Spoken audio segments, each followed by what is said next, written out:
আজকে আমরা সম্পূর্ণ করব নভেম্বর মাসের পঞ্চম শ্রেণীর বাংলা বিষয়টি। এক দাগের প্রশ্ন, একটি বাক্যে উত্তর দাও। একের দাগে মোট 10টি প্রশ্ন আছে। প্রত্যেকটি প্রশ্নের মান 1 করে, অর্থাৎ একটি বাক্যে আমাদের উত্তরগুলি সম্পূর্ণ করতে হবে। 1.1 দাগের প্রশ্ন, আয়রে ছুটে ছোট্টরা, ছোটদের কেন ছুটে আসতে হবে? উত্তর, শীতকালের ভোরবেলা যখন উত্তর দিক থেকে ঠান্ডা বাতাস বইতে থাকে, তখন গল্প বুড়ো ছোটদের উদ্দেশ্যে রূপকথা চাই রূপকথা ডাক পেরে জানান দেয় তার ঝোলায় রকমারি কাল্পনিক গল্প সমৃদ্ধ আছে। যদি শিশু মন তা শুনতে ও দেখতে চায়, তবে ছোটদের ছুটে আসতে হবে। 1.2 দাগের প্রশ্ন, আমাদের জোয়ানদের একটা ঘাঁটি ছিল, জোয়ানদের ঘাঁটিটি কোথায় ছিল?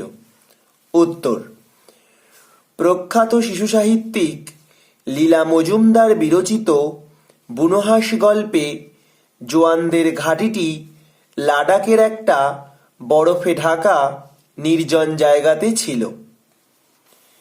পরবর্তী 1.3 দাগের প্রশ্ন, দারোগাবাবু এবং হাবু কবিতায় মেজদার পোষ্য কারা?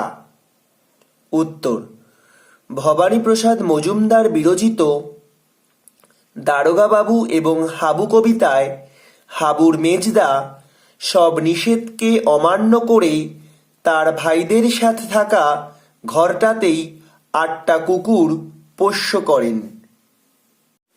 পরবর্তী 1.4 দাগের প্রশ্ন, উলগুলান কাদের লড়াই? উত্তর, উলগুলান শব্দের অর্থ হল বিদ্রোহ। বিরসা মুন্ডা নেতৃত্বাধীন যা ছিল মুন্ডাদের লড়াই। 1.5 দাগের প্রশ্ন, কেউ করে না মানা, কার কোন কাজে কেউ নিষেধ করে না? উত্তর, উদ্ধৃত অংশটি কবিশ্রেষ্ঠ রবীন্দ্রনাথ ঠাকুর বিরচিত বৃষ্টি পড়ে টাপুর টুপুর নামাঙ্কিত কবিতার অংশ। দিনের আলো নিভে যাওয়ার শেষ মুহূর্তে সমস্ত আকাশ জুড়ে পুঞ্জীভূত মেঘের সমারোহ সৃষ্টি হয়েছে। সীমানার শেষ প্রান্তের সমগ্র আকাশ জুড়ে মেঘ যেন খেলে বেড়ায়। একটা হাইপেন দেবে, প্যারাচেঞ্জ, দেশে দেশে মেঘের এই খেলে বেড়ানোর কাজে তাকে কেউ নিষেধ করে না। পরবর্তী 1.6 দাগের প্রশ্ন, এবার আমাকে গোড়ার দিক দিতে হবে। কি চাষের সময় কুমির এ কথা বলেছিল? উত্তর, শিশু সাহিত্যিক উপেন্দ্র কিশোর রায়চৌধুরী বিরচিত বোকা কুমিরের কথা গল্প থেকে আলোচ্য লাইনটি গৃহীত হয়েছে। কোলন করে উত্তরটি লেখা শুরু করবে। পাঠ্যাংশ রচনায় কুমির ও শিয়াল এই দুইজন মিলে ঠিক করে তারা চাষাবাদ করবে। প্রথমবার চাষে কুমিরের ঠকে যাওয়ার কারণবশত দ্বিতীয়বার ধান চাষের সময় কুমির নিজের আখের গোছাতে আলোচ্য উক্তিটি করেছেন। পরবর্তী 1.7 দাগের প্রশ্ন, মাঠ মানে কি অথই খুশির অগাধ লুটোপুটি? অথই এবং অগাধ শব্দ দুটির অর্থ লেখো। উত্তর, বিখ্যাত কবি ও ছড়াকার কার্তিক ঘোষ বিরচিত মাঠ মানে ছুট কবিতায় উক্ত শব্দ দুটির অর্থ হল: 1 নম্বর, অথই শব্দের অর্থ যেন তল নেই এমন গভীর। 2 নম্বর, অগাধ শব্দের অর্থ প্রচুর বা বিস্তর। 1.8 দাগের প্রশ্ন, ঝড় কবিতায় উল্লিখিত দুটি গাছের নাম লেখো। উত্তর, রবীন্দ্র জীবনের কথাকার মৈত্রেয়ী দেবী বিরচিত ঝড় নামাঙ্কিত কবিতায় উল্লিখিত দুটি গাছের নাম হল 1 বকুল গাছ, 2 চাঁপা ফুলের গাছ। পরবর্তী 1.9 দাগের প্রশ্ন, ট্যাগ শব্দের অর্থ কী? উত্তর, শিশু সাহিত্যিক শিবশঙ্কর মিত্র রচিত মধু আনতে বাঘের মুখে রচনার উল্লেখিত ট্যাগ শব্দটির উল্লেখ পাওয়া যায়। ট্যাগ বলে তোমরা পয়েন্ট করবে দক্ষিণ 24 পরগনা জেলার সুন্দরবন অঞ্চলের ত্রিভুজাকৃতি জমির মাথা ট্যাগ নামে পরিচিত। প্যারা চেঞ্জ করে লিখবে সাধারণত দুটি ছোট নদী মিশবার ফলে একটি ত্রিভুজখণ্ড তৈরি হয়েছে। এই ধরনের ত্রিভুজ আকারের জমির মাথাকেই ট্যাগ বলা হয়। একের শেষ প্রশ্ন অর্থাৎ 1.10, করুণা করি বাঁচাও মোরে এসে, কখন ফণীমনসা এ কথা বলেছে? উত্তর, বিশিষ্ট শিশু সাহিত্যিক বীরু চট্টোপাধ্যায় বিরচিত ফণীমনসা ও বনের পরী নামাঙ্কিত নাটক থেকে উদ্ধৃত অংশটি নেওয়া হয়েছে। কোলন করে লিখবে ছোট্ট ফণীমনসা গাছ ঈশ্বর প্রদত্ত আশীর্বাদে সন্তুষ্ট না থেকে নিজ কাঁটায় ভরা পাতাগুলিকে কখনো সোনা, কখনো কাচ ও অবশেষে পালঙের মতো পাতায় রূপান্তরিত করার কথা করুণ স্বরে বনের পরীকে জানিয়েছিল। বনের পরীর আশীর্বাদ প্রেরিত মানসিক ইচ্ছা সফল হলেও ফণীমনসা বারংবার বিপদের সম্মুখীন হওয়ায় নিরুপায় হয়ে বনের পরীকে উক্ত স্বরে কাতর আবেদন জানিয়েছিল। পরবর্তী 2 দাগের প্রশ্ন, নিজের ভাষায় লেখো।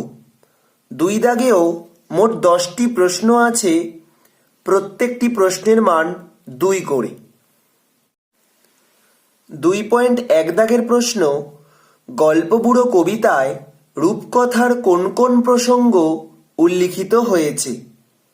উত্তর, শিশু সাহিত্যিক সুনির্মল বসু বিরচিত গল্পবুড়ো কবিতায় কেন্দ্রীয় চরিত্র গল্পবুড়ো কোনো এক শীতের ভোরে দ্রুত পায়ে পথ হেঁটে ছোটদের উদ্দেশ্যে চেঁচিয়ে বলেন তার ঝোলায় মন ভোলানো অনেক রূপকথার গল্প আছে। প্যারা চেঞ্জ করে লিখবে রূপকথার গল্প হিসাবে দৈত্যদানব, যক্ষীরাজ, পক্ষীরাজ, রাজপুত্তুর থেকে শুরু করে ষাঁড় বাঁধা কড়ির পাহাড়, চোখ ধাঁধা হিরে মানিকের গল্প, চকচকে সোনার কাঠি, তেপান্তরের মাঠ, হট্টমেলার হাট এবং কেশবতী নন্দিনীর মতো রূপকথার নানা প্রসঙ্গ আলোচ্য কবিতায় উল্লিখিত হয়েছে।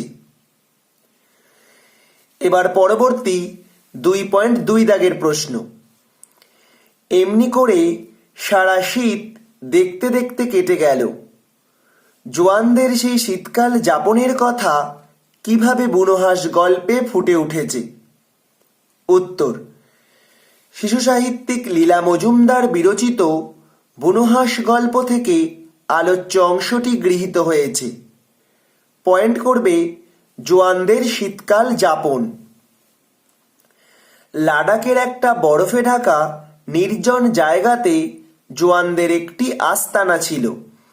শীতের শুরুতেই মাথার ওপর দিয়ে বুনোহাঁসের দল উড়ে যাওয়ার মুহূর্তেই জোয়ানদের চোখে পড়ে একটি বুনোহাঁস দল ছেড়ে নিচে নেমে এসে একটা ঝোপের ওপর থরথর করে কাঁপছে।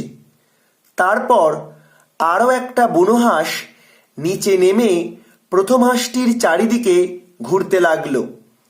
জোয়ানরা আন্তরিকতার সাথে প্রথম হাঁসটিকে তাঁবুতে নিয়ে এলে দ্বিতীয়টাও সেখানে চলে এলো। প্যারা চেঞ্জ করে লিখবে জোয়ানরা আনন্দের সাথে বিভিন্ন খাদ্যদ্রব্য দিয়ে হাঁস দুটিকে সুস্থ করতে চেষ্টা করলো। ধীরে ধীরে হাঁসের ডানা সেরে উঠলে মাথার উপর দিয়ে উড়ে যাওয়া হাঁসের দল দেখে তারাও চঞ্চল হয়ে উঠত। শেষ প্যারা চেঞ্জ করবে, সৈনিক হয়েও আহত পাখির প্রতি এমন উদারতা ও আন্তরিকতা যা স্নেহমর্মিতার পরিচায়ক। অবশেষে একদিন জোয়ানরা সকালের কাজ সেরে এসে দেখে পালিত বুনোহাঁস দুটি উড়ে গেছে। শীত যাপন শেষ হয়ে তাদেরও বাড়ি ফেরার সময় হয়ে গেছে। পরবর্তী 2.3 দাগের প্রশ্ন। নালিশ আমার মন দিয়ে খুব, শুনুন বড়বাবু। থানায় বড়বাবুর কাছে হাবু কি কি নালিশ জানিয়েছিল? উত্তর। উদ্ধৃত অংশটি শিশু সাহিত্যিক ভবানীপ্রসাদ মজুমদার বিরচিত দারোগাবাবু ও হাবু নামক কবিতা থেকে গৃহীত হয়েছে। কবিতার নামটি কালো কালি দিয়ে ইনভার্টেড কমার মধ্যে রাখবে। কোলন করবে, হাবু তার দাদাদের অন্যায্য কাজের জন্য একদিন খুব ভোরে থানায় গিয়ে করুণ স্বরে কেঁদে দারোগাবাবুর কাছে নালিশ জানিয়েছিল। এবার পয়েন্ট করবে নালিশ বৃত্তান্ত। 1 নম্বর, হাবুরা 4 ভাই একই পরিবারের সদস্য এবং একটি ঘরেই তারা একসাথে বসবাস করে। এই দুঃখে সে সারা দিনরাত ভগবানকে স্মরণ করে। 2 নম্বর বৃত্তান্ত, সে তার বড়দাকে বারণ করা সত্ত্বেও ঘরের মধ্যেই 7টা বেড়াল পোষেন। প্রিয় মেজদা কারো নিষেধকে তোয়াক্কা না করেই 8টি কুকুর পোষেন। 3 নম্বর বৃত্তান্ত, সেজদার আছে প্রিয় পশুকে ভালোবাসার অগাধ পাগলামি। সেজদার পালিত পোষ্য 10টি ছাগলকে অন্যত্র না বেঁধে সর্বদা একই ঘরে নিজের সঙ্গে রাখেন। ছাগলের গন্ধে তার প্রাণ যাওয়ার উপক্রম হয়। পরবর্তী 2.4 দাগের প্রশ্ন। এতোয়াকে দেখলে মনে হয় দুরন্ত এক বাচ্চা ঘোড়া। উদ্ধৃতিটির আলোকে এতোয়ার কাজকর্মের পরিচয় দাও। উত্তর। উদ্ধৃত অংশটি নিম্নবর্গের কথাকার মহাশ্বেতা দেবী বিরচিত এতোয়া মুন্ডার যুদ্ধজয় বইয়ের প্রথম পরিচ্ছদ থেকে গৃহীত এতোয়া মুন্ডার কাহিনী গল্প থেকে নেওয়া হয়েছে। এতোয়া নিজ গ্রামের সম্ভ্রান্ত ব্যক্তি মতিবাবুর বাগাল। 10 বছরের ছোট্ট এতোয়াকে দুরন্ত এক বাচ্চা ঘোড়া বলে মনে হয়। পয়েন্ট করবে এতোয়ার কাজের বর্ণনা। এতোয়ার কাজ মতিবাবুর গরু ছাগল চড়ানো। হাটের দোকানির দোকান ঝাটপাট দিয়ে ও একটি বস্তা চেয়ে নেয়। পুরনো আমবাগানে বাবুর গরু চড়াতে চড়াতে সে টোকো আম, শুকনো কাঠ, মেটে আলু এবং মজা পুকুরের পাড় থেকে তোলা শাক যা পায় সব রেখে দেয় ওর বস্তার মধ্যে। তারপর গরু নিয়ে ডুলং নদী পেরিয়ে চড়ে ওঠে। ঘন সবুজ ঘাসবনে গরু মোষ ছেড়ে দিয়ে সুবর্ণরেখার সরু জায়গাটায় তার বাঁশে বোনা জালটা পেতে দেয় এবং সেখানে নিজেকে রাজা মনে করে। পরবর্তী 2.5 দাগের প্রশ্ন। বিমলার অভিমান কবিতা অনুসরণে বিমলার অভিমানের কারণ বিশ্লেষণ করো। উত্তর।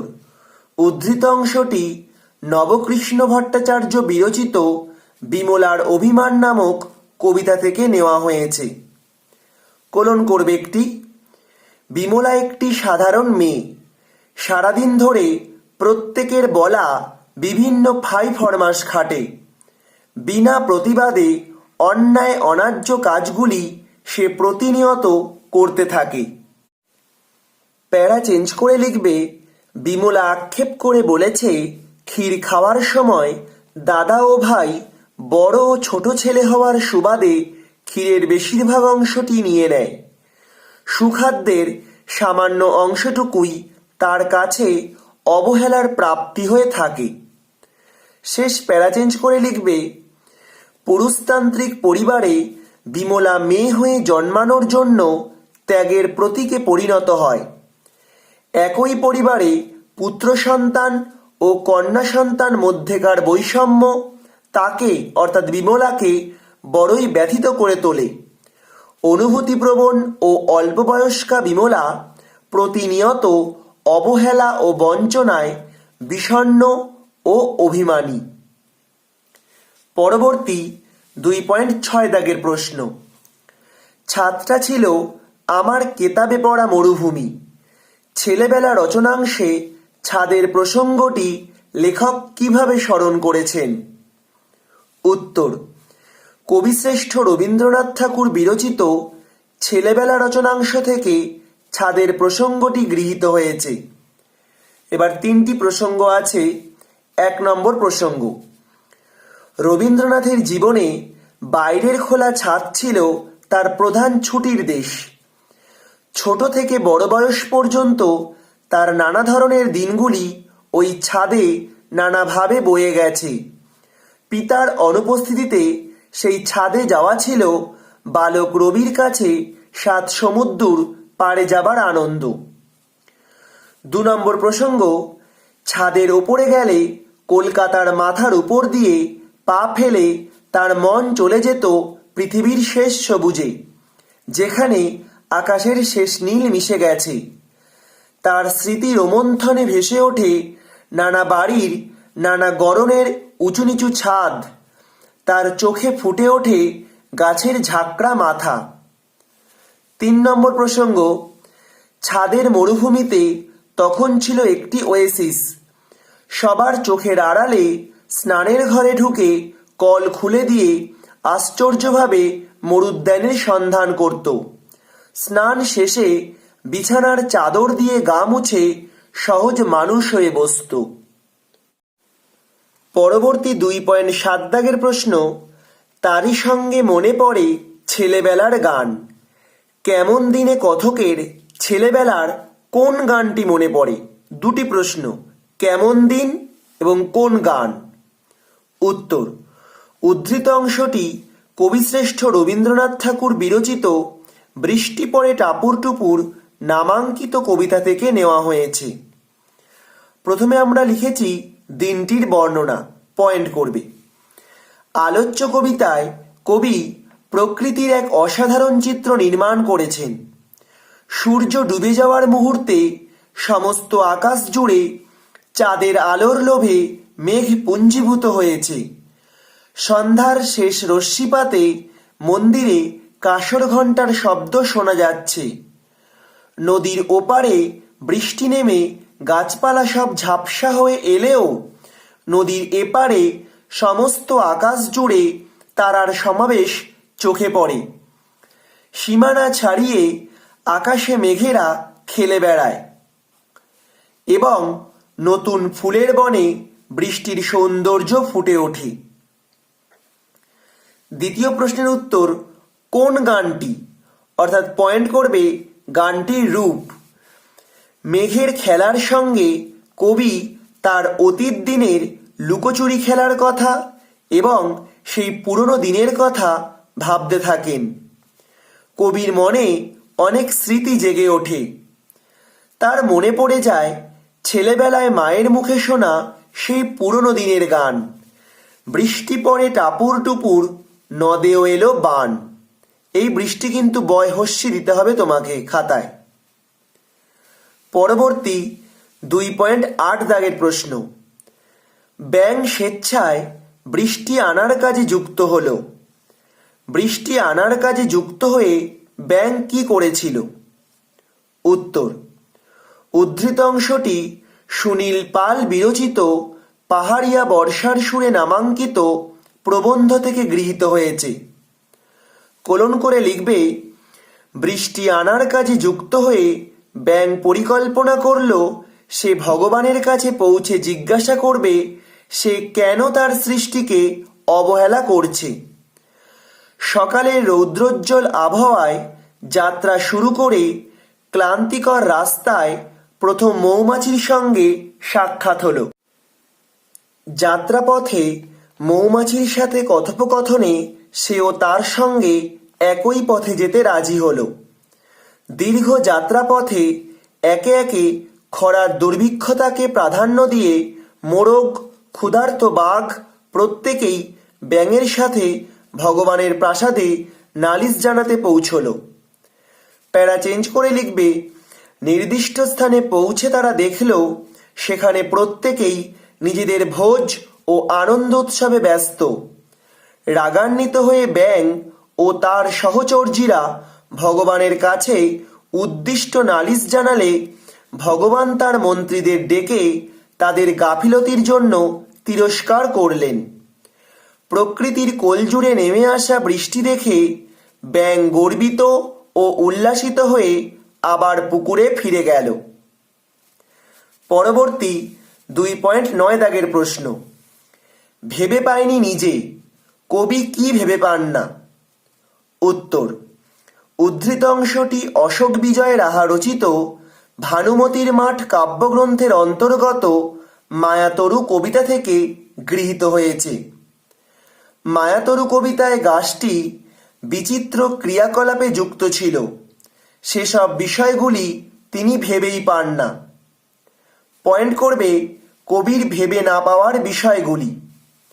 1 নম্বর, কবিতার কেন্দ্রীয় চরিত্র গাছটি সন্ধ্যা ঘনীভূত হওয়ার সাথেই দুহাত উত্তোলিত করে ভূতের নাচ শুরু করে দিত।